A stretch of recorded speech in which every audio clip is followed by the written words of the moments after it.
Opa, fala Léo. E aí, Eduardo, boa noite. Boa noite, boa noite. Vamos ver se o pessoal entra aí, tem algumas pessoas entrando já. Eu prometi, como eu estava te falando, né, Léo, eu prometi uma live para turma ontem, fiz alguns vídeos aqui no Stories, acabou ficando, na verdade, uma quantidade de vídeos bem grande, mas prometi. Aí, o Christian. Fala, Christian, boa noite. Então, Christian, eu vou falar um pouco com o Léo, umas coisas que eu comentei rapidamente ontem nos Stories, uma visão um pouco diferente do que a gente está vendo aí no mainstream. A gente tem muitos comentários que se repetem, muitos comportamentos que são até naturais e compreensivos, mas eu quero trazer, junto com o Léo, alguns pontos de vista que a gente acha importante ressaltar e estão passando despercebido. E a gente quer deixar ali na cabeça, na consciência das pessoas, pelo menos. Então, apresentando rapidamente o Léo é um grande amigo, ele foi, acho que provavelmente um dos primeiros bolsonaristas da Bahia, disse que o Bolsonaro ia ser presidente quando ninguém nem conhecia quase o Bolsonaro. Então, o Léo vai me ajudar a passar aí essa mensagem para vocês. Bem-vindos aí a todos. Léo, se quiser fazer alguma introdução aí, falar um oi para a galera. Valeu, boa noite aí, Eduardo, boa noite aí os seus seguidores. Estamos aqui cumprindo aqui o processo de quarentena, né? Vamos chamar assim, prisão domiciliar forçada. Vamos ver se a gente consegue falar. É isso aí. Primeiro ponto que a gente quer deixar claro é isso, né? Que a gente recomenda que realmente as pessoas tenham cuidado e tudo mais. A gente não sabe ainda como isso vai evoluir aqui no país. Então, a precaução é válida. Eu vi que nosso amigo Diego entrou aqui mais cedo. Se ele estiver ainda acompanhando, um abraço, Diego. E ele está na linha de frente, né? Ele participa, atende um dos principais hospitais aqui de Salvador e compartilhou com a gente a situação que está vivendo lá, de uma série de protocolos. Cada hora o protocolo muda para trazer mais segurança para os médicos, mais segurança para as pessoas que estão envolvidas na operação, porque realmente há uma expectativa de que o coronavírus, o vírus chinês, se alastre muito rapidamente e os profissionais de saúde que bravamente estão ali na linha de frente, né, eles estão mais expostos a isso. Então, a gente recomenda, óbvio, que todo mundo tenha cuidado e tudo mais, mas a gente quer trazer esses outros pontos. Então, Léo, uma coisa que tem assustado a gente, né, nós que somos conservadores e tudo mais, é a questão do autoritarismo, né? Algumas ofensas ao direito à propriedade, por exemplo. A gente tem em alguns estados aqui do Nordeste, Pernambuco, Bahia e Ceará, pelo que eu sei, a gente tem medidas do governo estadual permitindo o confisco de materiais hospitalares. Eu não sei se você viu, Léo, mas isso aí até, inclusive, amigos médicos meus que mostraram, teve distribuidoras de medicamentos que tiveram seus produtos confiscados antes mesmo de chegar na distribuidora. Tipo, tava o caminhão indo entregar lá um bocado de coisa, o caminhão foi confiscado pelo Estado, tipo, como se fosse uma operação realmente ali do Partido Comunista Chinês ou do Politburo, sei lá, alguma coisa assim, realmente comunismo total. Inclusive, Léo, coisas que iam para operadoras de saúde, ou seja, não ia estar ali numa estante para ser Sim, vendido, né, que o cara está ali vendendo por um preço 10 vezes o valor que custou. Não, não é isso. Ia para atendimento às pessoas e foi confiscado. Então, Léo, como é que você vê essa situação aí? é isso. Lamentavelmente, o que a gente pode perceber com certa clareza é que os governadores, sobretudo os governadores que fazem oposição ao governo federal, ao governo do presidente Bolsonaro, eles estão se aproveitando da situação para desgastar ainda mais o governo e ainda expressar a sua face autoritária, né? De certa forma, são lamentáveis as imagens que nós vimos, dessa que você acabou de colocar, e sob a justificativa de que está promovendo as ações que, de certa forma, infelizmente, acaba contando com o apoio popular, porque as pessoas, nesse momento, vamos chamar assim, de entre aspas, acaba... Ô, Eduardo, um minutinho aqui, eu estou recebendo ligação, acho que corta aqui a chamada, né? Deixa eu ver se eu consigo colocar aqui no modo avião. Isso, acho que se você colocar em modo avião e deixar o Wi-Fi ligado, dá certo. Pronto, agora eu coloquei, é porque estou recebendo ligação aqui, cortou. O pessoal está querendo saber se você está na quarentena. Sim, nós estamos cumprindo. Temos que cumprir. Pelo menos temos que ter responsabilidade com relação a isso. Obviamente, pessoas da nossa faixa etária, provavelmente até se a gente adquirir, contrair o vírus, provavelmente os sintomas não vão se manifestar, né? Mas a gente não deixa de ser portador então por isso tem que ter responsabilidade. Mas voltando ao que eu estava falando, de certa forma as imagens são lamentáveis mesmo e elas, infelizmente, nesse momento agora da chamada histeria coletiva, elas contam com apoio popular, né? Então os governadores estão se aproveitando nesse sentido, como se fosse uma forma até de ir acostumando a população a medidas como essa, abrindo precedentes que pode ter um desdobramento muito pior futuramente. Tem a invasão da propriedade privada, a invasão do domicílio, a invasão do Estado na vida do particular. Isso. Só mandar um abraço aqui. Pessoal, vocês podem ir mandando perguntas e tal. A ideia é a gente fazer uma coisa muito participativa e a gente vai trocando aqui. O Maurício, que acontece de ser o meu irmão, ele falou que essa medida, Léo, é a economia planificada. Sim. Os modos soviéticos, né, praticamente. É uma coisa antiga já, né? Não é novidade. O Bruno, lá de Francisco Beltrão, no Paraná, a gente já subiu, a gente foi lá, Léo, turma. O Bruno que mandou aí, fala meu amigo, eu mando um abraço para ele. A gente esteve lá para recepcionar o Lula, na época daquela caravana do Lula. Nós vimos juntos, repórter sendo agredido por segurança da presidência da República. Nós vimos segurança da República agredindo cidadão também da presidência da República. E nós tivemos a infelicidade de ver também o Lula, né? Mas, acima de tudo, a parte boa é que lá no sul do país ficou bem clara uma resposta ao Lula que ele não tem mais espaço, o pessoal quer ver ele mesmo na cadeia. E o Christian mandou aqui que acabou de conversar com uma amiga médica que tem clínica que teve seu pedido cancelado por conta do confisco do governo do estado da Bahia, ou seja, para operação de clínicas que não podem operar. Ou seja, a gente tem aí procedimentos que muitas vezes são até mais sérios, provavelmente, do que os relacionados ao coronavírus, mais urgentes nesse momento inicial, que não tem os EPIs necessários para a operação.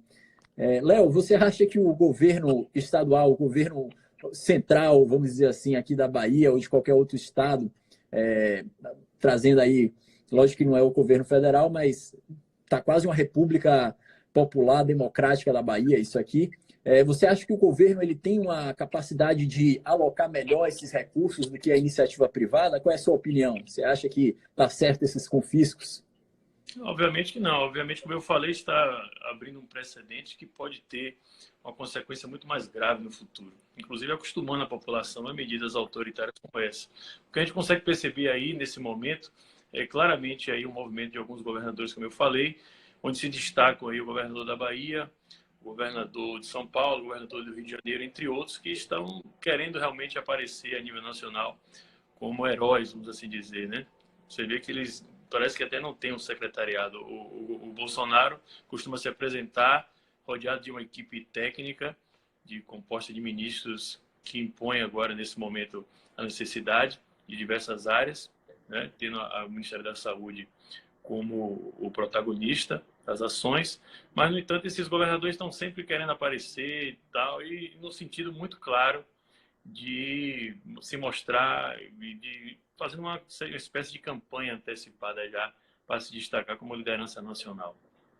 E aí, Léo, dentro dessa linha aí das ações dos governadores e tudo mais, como você bem falou, muitas recebendo aplausos da população nesse momento de dúvida e apreensão, a gente vê muitos governadores também falando, não, vamos fechar as divisas, vamos fechar os aeroportos, sendo que nós sabemos que é aquela história, às vezes o remédio mata o paciente, né?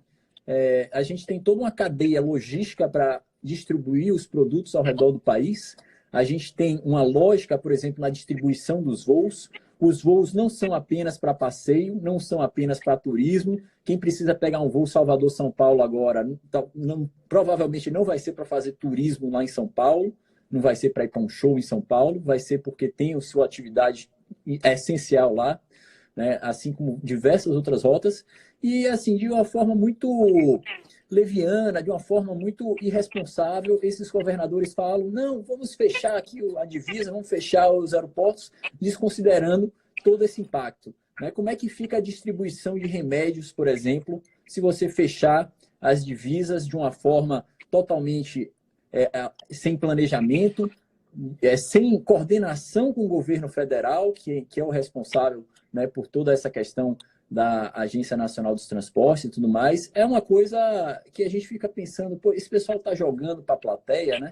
E a mídia coloca na cabeça da população uma coisa assim, eu até vi um vídeo do Mussum, acho mais cedo, muito engraçado, que a televisão fica dizendo para ele que ele não pode ficar sentado, que ele não pode ficar em pé, que ele não pode fazer exercício, que ele não pode ficar sedentário, e ele ficando maluco lá sem saber o que fazer, né? Então, o que eu vejo é que realmente as pessoas estão com uma apreensão muito grande e estão batendo palma para todos esses tipos de coisa. Né? Aqui eu faço parte de grupos de empresários aqui que pessoas teoricamente esclarecidas chegam e falam: por que não fecharam totalmente o Estado ainda? Por que não fecharam as estradas? É Exatamente. É uma complicado, né? contradição muito grande, porque, por exemplo, essas informações com relação à chegada do vírus ao Brasil, elas já se mostravam mais evidentes a partir do mês de janeiro. Né? Se fosse realmente algo de preocupação por parte dessas pessoas, um cenário que acabou se concretizando mais caótico, e vai se concretizar, na verdade, ainda estamos ainda apenas no começo, elas poderiam ter pensado outras medidas, como, por exemplo, até a suspensão do carnaval. Imagine que se Bolsonaro tivesse feito um decreto lá atrás impedindo a realização do Carnaval do Brasil. Certamente, essa decisão seria cassada pelo Poder Judiciário, sob a alegação de que estava no calendário, prejuízo da economia popular, entre outros, né? Mas é claro que essas medidas aí, que estão sendo adotadas pelos governos do Estado, elas têm o objetivo também, ou não, mas tem um efeito colateral principal, que é o colapso econômico. E aí, certamente, a quebra da economia no médio prazo vai fazer com que morra muito mais gente em decorrência disso do que do próprio vírus em si. Então, nesse momento agora, como você falou, os empresários e outras pessoas que, em tese, deveriam ter uma capacidade de discernimento maior para perceber essas medidas autoritárias que estão sendo tomadas, elas são levadas pela emoção. Então, vamos dizer assim, a racionalidade ela acaba sendo colocada em segundo plano, ela acaba deixando de existir e essas medidas acabam sendo justificadas. Infelizmente, essa que é a grande realidade. Sim. É verdade. E aí, Léo, é aquela história, né? A gente acaba abrindo um precedente que a gente não sabe quando que a gente vai chegar e retroceder isso para um espaço seguro. Algo que, mesmo lá nos Estados Unidos, está falho, e aqui mais ainda, é que a gente não tem um day after, a gente não tem uma programação de, e agora, o que a gente vai fazer depois de 2 semanas de confinamento, de isolamento? A gente não tem essa visão, a gente sabe que a economia vai ter uma queda gigantesca, tem muita gente, isso que é interessante, tem muita gente que está com 30, 60 mil reais de salário aí do poder público, que está tranquilo, dizendo que tem que fazer isso, tem que fazer aquilo, Sim. mas eles não vão passar o sufoco que a população vai passar. Então, isso é uma coisa até que eu quero falar mais ao longo da semana, aí, se a turma gostar dessa live, que é sobre como a gente enfrentar essa crise do ponto de vista propositivo, político, econômico. A gente tem medidas muito boas que estão sendo propostas por parlamentares Partido Novo e tudo mais, que fazem com que a classe política e a classe, acima de tudo, a classe mais privilegiada desse país, o pessoal que todo mês tem ali o seu dinheiro entre os 3, 4% mais ricos da população do país garantido, que eles deem também sua contribuição nesse momento que está se mostrando provavelmente o momento mais difícil desde a Segunda Guerra Mundial. Isso é importantíssimo porque é muito fácil você chegar, você ser um Renan Calheiros da vida, um Renan Filho da vida, ser multimilionário e dizer, não, vamos parar o país aqui por 4 meses. Né? Eduardo, você falou em Segunda Guerra Mundial, a gente pode dizer que certamente, passada esse momento aí, a geopolítica internacional ela vai sofrer uma alteração significativa e nós vamos ter o mundo antes e o mundo depois disso. Isso. E certamente, vamos dizer assim, o que a gente pode ver como positivo, vamos assim dizer, é que o mundo, enfim, abriu os olhos para a questão da China, né? Do Partido Comunista Chinês, que tem um projeto imperialista, claramente, a nível de controle de um governo global, né? Um país que tem mais de 1 bilhão de habitantes, a maior população do mundo, onde apenas, vamos dizer assim, menos de 1% concentra tudo, todo o poder, todas as riquezas, e a população vive praticamente como se fosse, em grande maioria, indigentes. Essa que é a grande realidade.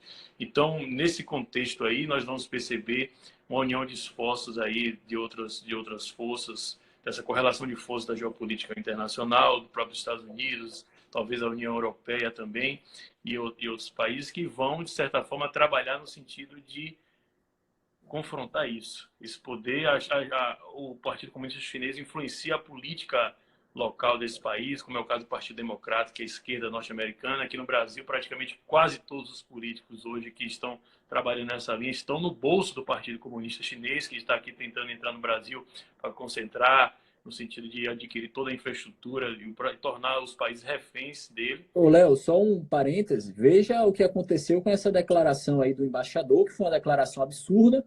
O mínimo que qualquer pessoa que tivesse, né, que tem uma posição, cargo público brasileiro que se respeite, era defender a soberania nacional. E eles, simplesmente eles baixaram a cabeça e pediram desculpa. E assim, se o embaixador pedir qualquer coisa, com certeza eles vão fazer. Muito triste isso aí. Desculpa te interromper aí, mas eu acho que isso foi muito simbólico. O parlamentar mais votado da história do Brasil foi Eduardo Bolsonaro, e ele falou uma verdade assim muito óbvia, né, que todo mundo já sabe: o vírus veio da China. Ninguém está criando teoria da conspiração que o vírus foi inventado em laboratório. Não se trata disso. O vírus efetivamente veio da China. Isso não tem como contrariar essa verdade, né? Foi em função dos hábitos alimentares da população, né? Então, ele falou a verdade, e a resposta do embaixador foi, no mínimo, digna de uma expulsão do país, né? Isso, é a minha opinião. Ele teria que ser expulso imediatamente. A maneira, quebrando todos os protocolos diplomáticos, ele não poderia, de maneira nenhuma, se comportar daquela maneira. E, no entanto, curiosamente, o presidente da Câmara dos Deputados, entre outras lideranças da política nacional, foram em defesa desse comportamento.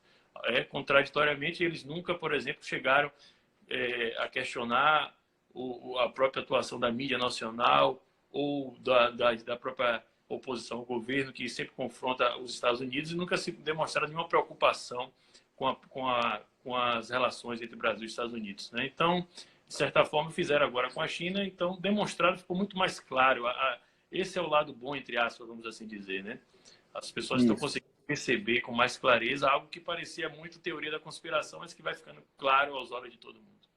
E é engraçado que assim, o posicionamento do embaixador, você claramente percebe que ele está trazendo uma realidade autoritária da China e querendo espelhar essa realidade aqui. Então, para ele, deve ser uma coisa muito estranha que um deputado tenha imunidade parlamentar, tenha liberdade de expressão, coisas que todos os brasileiros possuem, né? E aí você fala do comportamento do duplo pensar, que é muito comum na esquerda, né? Você tem dois pesos e duas medidas, e fica muito claro também isso da mídia. Então você tem uma pessoa dizendo que os Estados Unidos está financiando um golpe aqui, dizendo que os Estados Unidos é imperialista e tudo mais, e a mídia fica absolutamente calada, sendo que os Estados Unidos provavelmente é o exemplo mais bem sucedido de governo. Qualquer arranjo que você possa avaliar aí, os Estados Unidos é o exemplo número 1, mesmo com o Partido Democratas agindo como está agindo lá.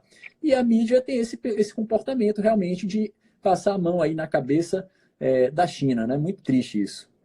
Sim, além da questão ideológica, grande parte dos jornalistas, infelizmente, são forjados, né, na sua formação, vamos dizer assim, do esquerdismo, mas tem também as relações que estão cada vez mais se solidificando. A gente viu recentemente, por exemplo, o Partido Comunista Chinês abertamente, praticamente comprou, vamos dizer assim, a linha editorial do Grupo Bandeirantes. Teve uma assinatura de um contrato aí que prevê, inclusive, até o próprio programa para exaltar a ditadura comunista chinesa aí.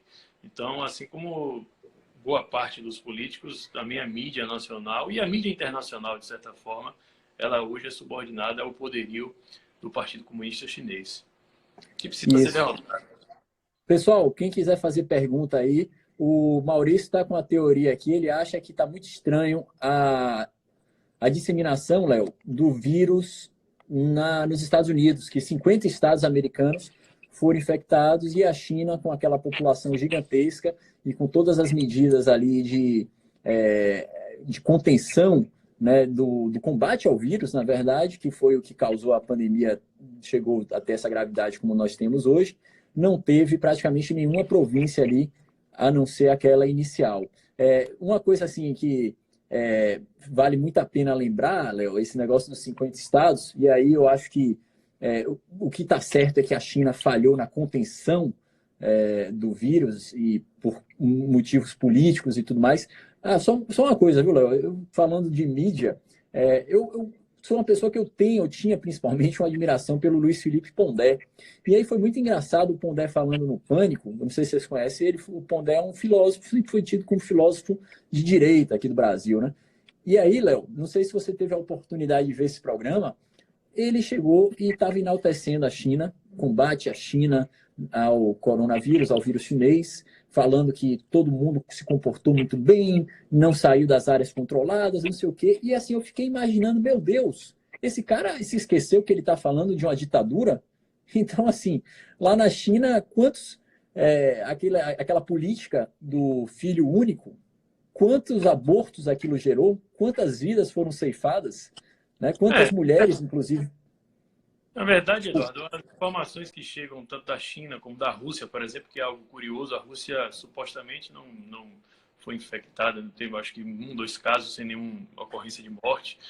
Os dados não são dados confiáveis, né? Confiáveis. São 2 países que têm uma restrição de informações, de circulação de informações. O que chegou aqui para a gente aqui, as informações certamente porque não conseguiram segurar, foi de que uma equipe médica que descobriu o vírus, o médico inclusive faleceu, foi um dos primeiros infectados. É o que chamam lá fora de whistleblower. Ele foi o cara que entregou a situação, sim, colocou a boca no trombone. E aí as medidas dele foram todas no sentido de preservar o caos, né, da economia deles, e ao ponto que, de forma irresponsável, isso acabou se espalhando pelo resto do mundo. Mas um fato interessante aí, Eduardo, sem que é um ponto um pouco polêmico nesse momento de histeria das pessoas, porque a gente vê as imagens chegando todo momento, as imagens que são terríveis, e no caso assim mais emblemático é o caso da Itália, né? A Itália tem lá, não sei a última estatística, tem quase 4.000 pessoas que já morreram por conta em decorrência do coronavírus, mas no entanto, se você pegar as questões específicas para fazer uma análise, você vai ver que há também um terrorismo. Por exemplo, você vê circulação de imagens aí nas redes sociais e a própria mídia divulgando como os caixões, os corpos sendo carregados, imagens inclusive de outros momentos que não tem nada a ver com esse, de anos passados, como se fosse em função disso agora. E se você pegar a estatística, você vai ver que na realidade o número de mortes, por incrível que pareça, os 3 primeiros meses do ano de 2020 na Itália, inclusive naquela região específica do norte da Itália, comparar com os anos anteriores, 2019, 2018, 2017, na saída do inverno ali, do inverno europeu, você vai ver que não houve alteração, né? E ainda a situação fica mais clara ainda quando você pega a média das pessoas que faleceram lá, a média de idade, a média de 81 anos, que na verdade esse número é, inclusive, superior à expectativa de vida de países como o Brasil, por exemplo. Então, ninguém quer dizer que todo mundo que é velho tem que morrer, pelo contrário. Mas há, na verdade, um pânico que está sendo criado nas populações do Ocidente, vamos assim dizer, e que todo mundo entrou na onda porque as imagens são fortes realmente, o vírus é realmente letal, mas ele, na verdade, não é tão letal, por incrível que pareça, contra outros, inclusive que vieram da própria China, nos anos passados aí, que exemplos não faltam. Então, isso também está servindo de justificativa para essas medidas aí, que na verdade vai ser muito pior, como a gente falou logo no início, vamos dizer, a quebra da economia vai ceifar muito mais vidas indiretamente do que o próprio vírus em si. Ô, Léo, uma coisa interessante, a Alemanha ela está com o menor percentual de mortes, pelo que eu vi, de todos os países. E uma das explicações é que é, lá na Alemanha eles não estão colocando como o vírus chinês como causa da morte para pessoas que já tinham uma condição pré-existente decisiva ali para o seu falecimento ou que tinha tipo uma grande contribuição, né? Uma pessoa que estava ali já com uma situação muito precária e teve o coronavírus. Uma das explicações para esse percentual reduzido na Alemanha é isso, que eles estão chegando e colocando ao coronavírus a Esse é responsabilidade mesmo. não é um mero detalhe, porque, por exemplo, você pegar até a estatística de morte do Brasil. O primeiro caso do Brasil foi, se eu não me engano, foi um caso divulgado em São Paulo, e aí colocou lá, morte por coronavírus, o primeiro caso, se eu não me engano, um homem de 62 anos, mas quando você vai analisar, ele estava internado há cerca de 8 meses no hospital, por ser portador de diabetes também há mais de uma década já, diagnosticado, com câncer na próstata e também um histórico de hipertensão. Internado no hospital há muito tempo. E ele contraiu o coronavírus e morreu. E certamente ele morreria com outra gripe também, né? Então, voltando a dizer, para deixar muito claro, ninguém aqui está dizendo que o vírus não mata, mas por exemplo, esse é um caso que a grande maioria também está acontecendo, que está engrossando as estatísticas. Alô? Acho Oi, que Léo. caiu aqui. Cortou um pouco, mas voltou agora. Então é isso, Eduardo. Então há assim de forma muito clara a gente percebe que há uma espécie assim de orquestra no sentido de reger mesmo a população ao pânico mesmo, de forma coordenada pela mídia, por parte dos políticos também que vão querer prosperar nesse caos aí que vai ser gerado por conta da quebra da economia, que vai justificar suas intervenções no futuro. Eu vou até falar, você falou a palavra caos, Léo, tem uma coisa interessante para a gente conversar com a turma, mas eu estava vendo aqui, tem umas mensagens, Maurício, dentro da questão do Partido Comunista Chinês e da ditadura que a gente tem lá, o Maurício colocou sobre os campos de concentração onde estão sendo mantidos 1 milhão de muçulmanos, né? Isso aí, a mídia não reclama disso. Oi? Sim, na China, né? A gente não ouve Isso. as informações não chegam aqui para a gente. O Christian, ele colocou que, sobre a questão dos confiscos aqui, se o Estado tivesse decretado uma situação de emergência, que eles poderiam pegar os materiais pagando. E aí eu quero propor para a galera que está nos ouvindo o seguinte exercício. Imagine que você compra um carro, né? Você vai ser Uber, vamos dizer que você vai ser Uber, você compra um carro parcelado para fazer ali o seu trabalho como motorista de Uber e de repente, antes mesmo de você rodar 1 quilômetro com aquele carro, alguém entra nele, no caso do governo do estado, e leva embora porque diz que o carro precisa ser usado em tal coisa, que você não deve usar ele, blá, blá, blá. Então, assim, esses pobres empresários que sofreram essa agressão, Léo, as contas continuam. Então, os materiais que eles comprarem e tudo mais, eles vão ter que pagar, eles vão ter que dar conta disso. Imagina, tem gente que não quer ter contrato nenhum com o governo, com nenhum com o poder público, nem se for com pagamento antecipado. Imagine num caso desse, que você é confiscado seus bens, seus produtos, e que não sabe nem se vai receber. Eu acho que não tem nem estabelecido qual é o valor que as pessoas vão receber pelos produtos que foram confiscados. Então, assim, tem boatos aí, eu não sei a veracidade, mas que teve até cadeira elétrica, cadeira de rodas elétricas de 13 mil reais confiscados. Sim, produtos que estavam disponíveis no mercado, na verdade, né? Teve casos aqui de vídeos que foram compartilhados aí pelo WhatsApp de que pessoas que estavam na fila para adquirir os produtos que foram retirados de suas mãos na hora de pagar no caixa por conta da medida do governador. Como se fosse um treinamento da população para se acostumar com essas medidas autoritárias, né? Exatamente, exatamente. E aí eu falei que essa palavra caos me lembrou de uma pauta aqui que eu acho interessante a gente falar, que é sobre a justiça do trabalho interditando uma planta da Seara de fabricação de carne, não sei qual era o tipo de alimento lá, né? Isso, lá no sul do país, com 600 trabalhadores, que a Justiça do Trabalho, em uma canetada, chegou e deu uma liminar lá suspendendo a operação.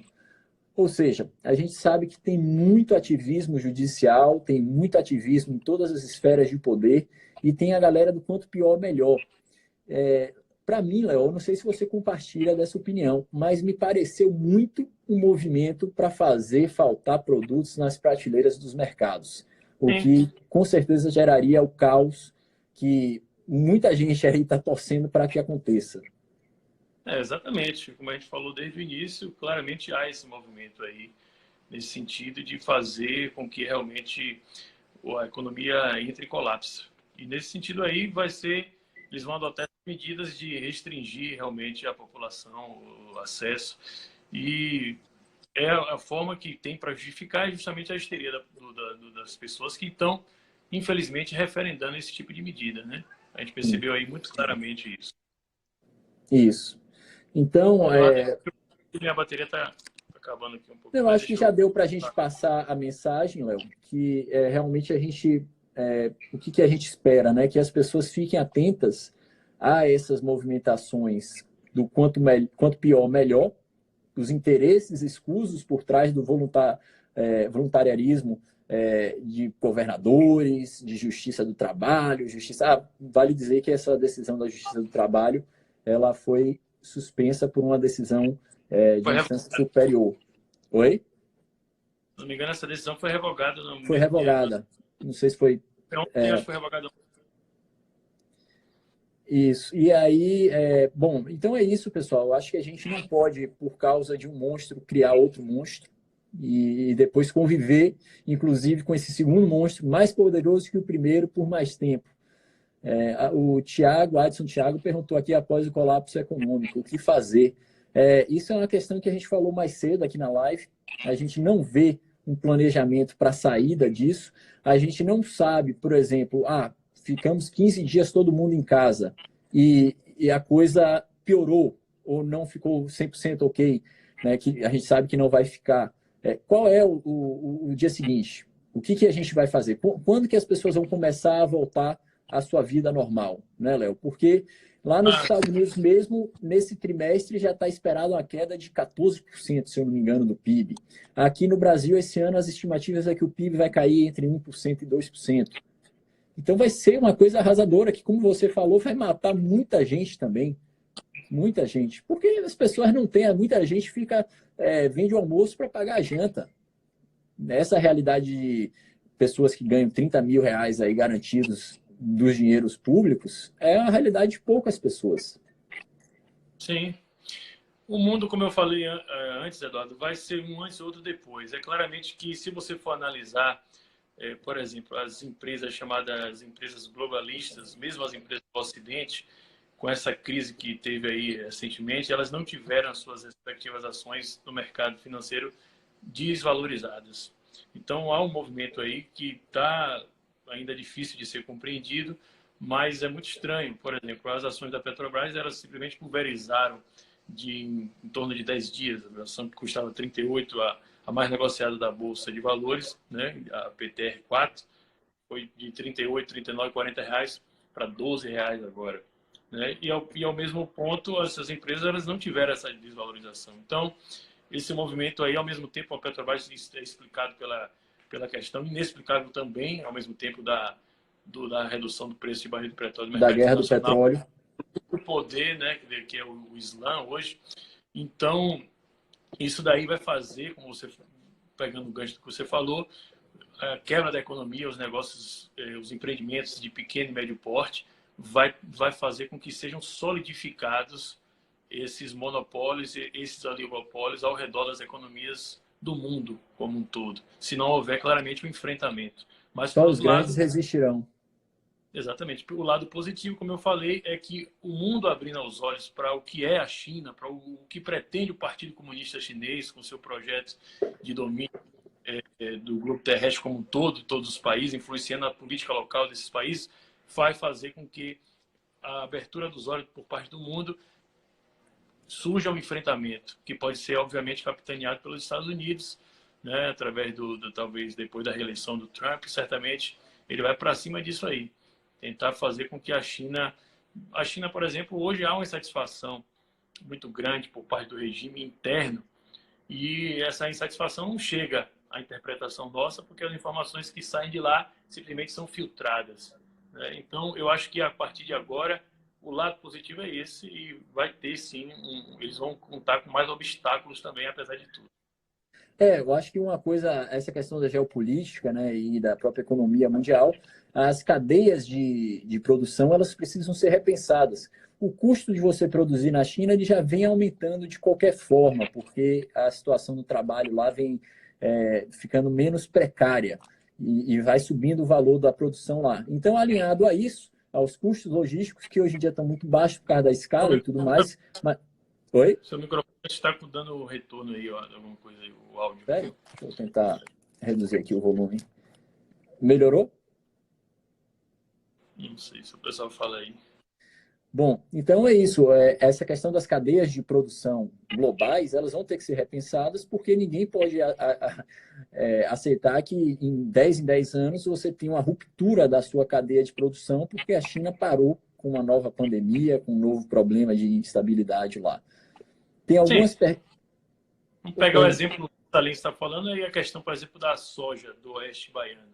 Você tem lá empresários realmente que são trabalhadores que contribuem para o PIB nacional, mas eles também, de certa forma, foram privilegiados com essa política cambial de desvalorização, que também não foi necessariamente por conta de uma ação estatal, mas pelas forças do mercado, desvalorização cambial nossa, né, do real, menos apreciada em relação às outras moedas, e fez com que eles exportassem, de certa forma, se tornou dependente da China, não necessariamente por questões naturais do mercado, mas por uma opção ideológica dos governos sucessivos do PT lá atrás.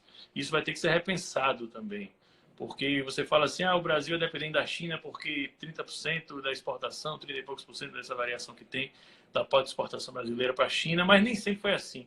Isso foi uma escolha, de certa forma, não necessariamente orientado pelas forças de mercado, como eu disse. E, então, a gente vê muita gente gritando aí, porque o filho do presidente falou uma verdade, que o vírus é realmente o vírus chinês, e isso vai atrapalhar a relação comercial com a China. Que é o principal parceiro. Exatamente. E em que medida isso realmente vai contribuir, está contribuindo tanto assim para o caso do Brasil, né? Esses empresários estão lucrando, mas você vê empresários que ficaram, de certa forma, durante muitos e muitos anos associados ao PT aí. Né? Isso, e assim, Léo, a gente vê que todos os esforços que aconteceram no Brasil nos últimos anos, aí, décadas praticamente, foram esforços meio controversos. Se você pegar a produtividade do trabalhador brasileiro, ela não aumentou. Então, a gente sempre teve aquela questão, vai exportar commodity para ter que importar os produtos beneficiados e tudo mais. A verdade é que o Brasil, a gente tendo um governo, né, se as reformas saíssem e tudo mais, que eu acho que é uma coisa que nós devemos fazer, pressionar o Congresso estar com o plenário eletrônico funcionando. Temos que pressionar os deputados para uma das contribuições deles nesse momento de crise aprovar os projetos que precisam ser aprovados. Então, a gente tem um novo marco legal do saneamento, por exemplo, que é uma coisa que pode gerar empregos no Brasil inteiro e solucionar um dos principais problemas do país, que é a falta de saneamento. A gente não vê Greta, a gente não vê esse pessoal do ativismo ecochato falando, mas qualquer ambientalista de verdade sabe que o maior problema do Brasil é a falta de saneamento. É isso que faz com que a gente tenha, inclusive, sistemas de saúde, né, muitas vezes sobrecarregados. Então, a gente tem um projeto como esse parado lá no Congresso. Os congressistas têm que aproveitar esse momento para entregar um Brasil melhor do ponto de vista burocrático, regulatório, quando nós sairmos dessa situação. É uma responsabilidade deles. Perfeito. Então é isso, Eduardo. Quero agradecer a participação também, né? O convite. Só ler aqui, Léo, teve algumas perguntas aqui.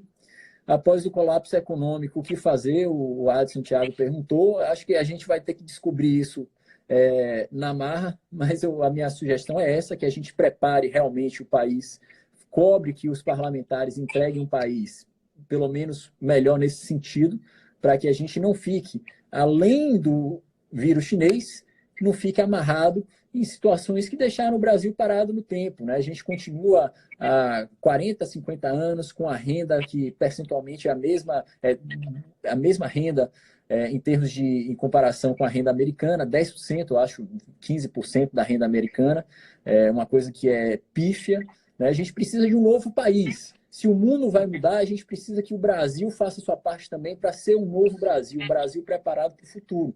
Infelizmente, a gente vê várias iniciativas que estão ficando travadas, principalmente no Congresso. A gente precisa cobrar isso deles. Não É sei se bom você lembrar, concorda, do né? ponto de vista econômico, essa pergunta, o Brasil regrediu em cerca de 10, 15 dias o que foi conquistado nos últimos 3 um ano, anos, 4 anos.